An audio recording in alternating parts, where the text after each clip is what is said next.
All right, now that we finished our basic structure of the mask, we are going to, I'm going to re-explain how to draw the lines to separate the background. So most of your lines should start and end on the edges. So don't just make random circles or shapes inside of here. They should also be symmetrical. So as best as you can. I'm going to outline a triangle for the nose.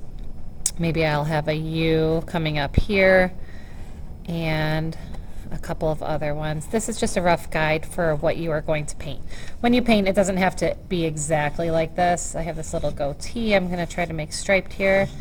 And I also want to emphasize my eyes. If you don't stay in these lines, it's really not that big of a deal. All right, now it's time to paint. We're using a neutral color palette, which is all colors that come from nature. So what you are going to do is take one of these magazines and just put a small amount of paint. You can share this with one of your friends, your partner at your table. So I use my paper towel to get my water off of my paintbrush because I don't want it too runny. And I encourage you to mix most of your colors. You don't have to mix all of them, but I would mix most of them, especially these shimmery ones, the gold and the bronze, or I'm sorry, the silver and the bronze, because they're pretty transparent. So I'm gonna mix a little bit of my brown and white. You can always get more paint if you guys run out, okay? So don't put a ton of paint on here only to be torn off and wasted at the end of class. So today we are just going to paint the background, and once this dries, we'll go back and add some patterns. We'll use the end of the paintbrush to create some dots in some areas, and you can make some more elaborate patterns if you'd like to. Just get a smaller paintbrush. So I'm going to do a dark brown here. And paint is pretty forgiving, so if you go outside of the lines, you can always touch it up.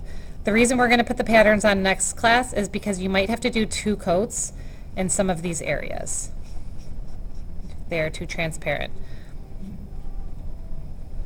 Also, in addition to the neutral color scheme, I'm allowing you one color.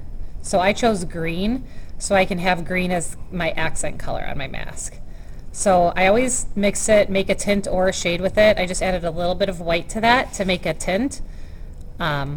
And that helps it cover a little bit more opaque. We don't want it to be transparent and see-through.